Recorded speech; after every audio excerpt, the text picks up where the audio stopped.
If you were to kind of narrow it down to one or two, maximum three, things that you've learned that are like, I didn't know this when I got into it. And these are like the three biggest takeaways. If you were to walk away from the business today, or you were to advise somebody else, hey, I want to help you on your journey as an entrepreneur. Yeah. Here are three things, two things, one thing that just, these are like the big takeaways that I would encourage you to consider. What would they be? I think the three big things. I think clear expectations allows everybody to go in the right direction. So because we grew out of nothing, we didn't have a mind map of, hey, this is what a register expectation is, or this expectation, or administrative for corporate. And we've just found the expectations when people have it and they know they're succeeding, and everybody's expectations are in the same place as a growing company, especially because those expectations could be changing constantly with a growing company. So I've had to be very clear with expectations as we've grown, because people's roles have changed as we've grown. Let's stay there for a moment. So there's a few things. So when you set the expectations, do the training, do you also test or role play to see whether they grasp what was taught? Do we role play? So in terms of our basic register and all the other Showtime training, I would say yes. They have a training, and then they shadow, and then we give feedback on that.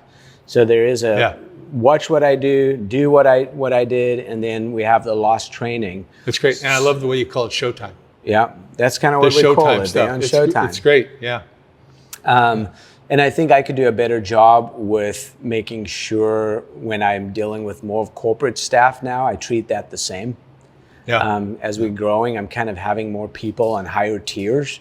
And I think something that I've maybe done wrong is because they're in higher tiers, I feel like, they just know. You make assumptions. And make that assumption. And so I still need to do a better job with even the higher tiers, or even some of the higher tiers are generally people who are older, maybe older than me even. Yeah. So I've not done as good job as those tiers have increased to kind of do the same thing as what you're saying, is do a better job with making sure that those expectations are repeated back to me.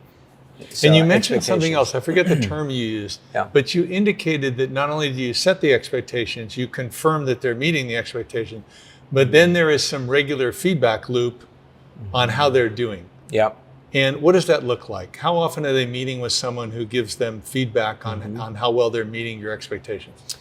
So Nick, our ops person, meets with every single director every week. Okay. And he'll talk about the 3 Ps: people, how's your staff, what's going on with your staff, customers, Yelp reviews, product, is there any product things? And they'll bring back everything from last week that they spoke about. Did they follow up on that? And then profit, meaning just, hey, is your staffing percentages right? Is sales down? So they have that weekly meeting where they talk about those 3 Ps every week. Okay. And then when there's major issues that have arisen from those, there's always accountability every week. They kind of will hash those out. Okay. So weekly they have a meeting. Okay, so your first item, big takeaway, is expectations. Yeah. What you said you might have 2 or 3. So I would say part of those expectations then is really having that mission statement. It's amazing to me how many small business people don't really have one. And what's your mission? To restore and rejuvenate genuine human community, to make people feel welcomed, valued, and loved. And it's a little bit of a long one, but it is something that was lost during COVID. So we've added that to restore it, because people have just forgotten how to be in community. Yeah, and did you come up with that 9 years ago when you started, or has that been something that started with one version and it's been updated? It really started with just making people feel loved. Okay. And that's always been in the center of it. Okay. And then we added the valued, and only because it was an easier way for us to train staff. Well, what does love even mean? Well, it means I need to make you feel valued.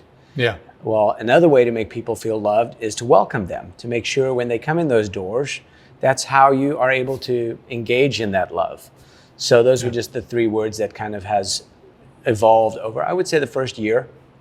So this is kind of a starting point where you mentioned this. This is your mission statement, right? Yeah. We endeavor to rejuvenate and restore genuine human community where all people can feel welcomed, valued, and loved. So genuine human community, but and I'm being particular here, but I'm slightly OCD, but I haven't been diagnosed that. Okay. So I love the choice of rejuvenate and restore.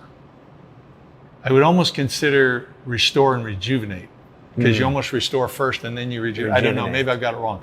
But I love the word choice, and then genuine human community. We don't have that in America very often anymore.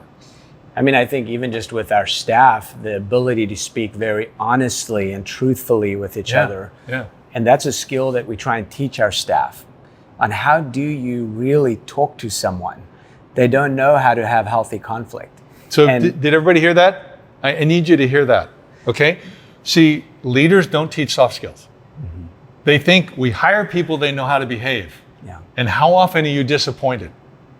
Yeah. But you're saying you're teaching it. And part of it is you got Showtime going on. Yeah. But Showtime cannot be totally sincere or deep or felt.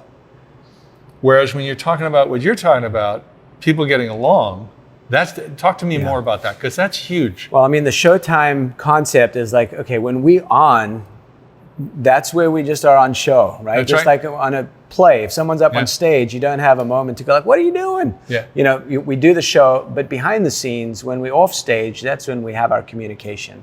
We even have little terminologies like rapid fire feedback to help people to say, hey, can I talk to you about something that was a problem? Can I give you rapid fire feedback?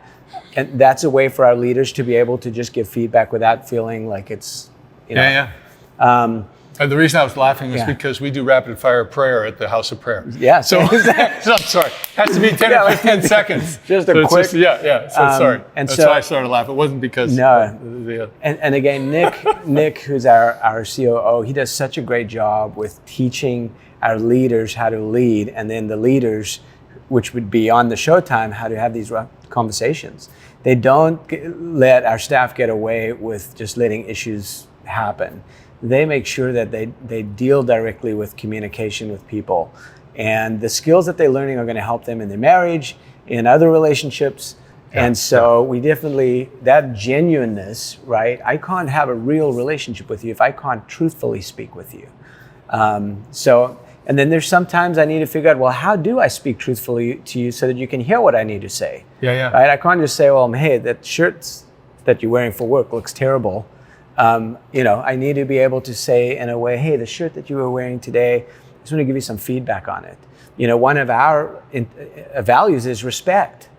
So when you come to work with a shirt that says F you or whatever, that's kind of not showing the respect that our company is showing. So, we have ways that we need to teach them how to communicate.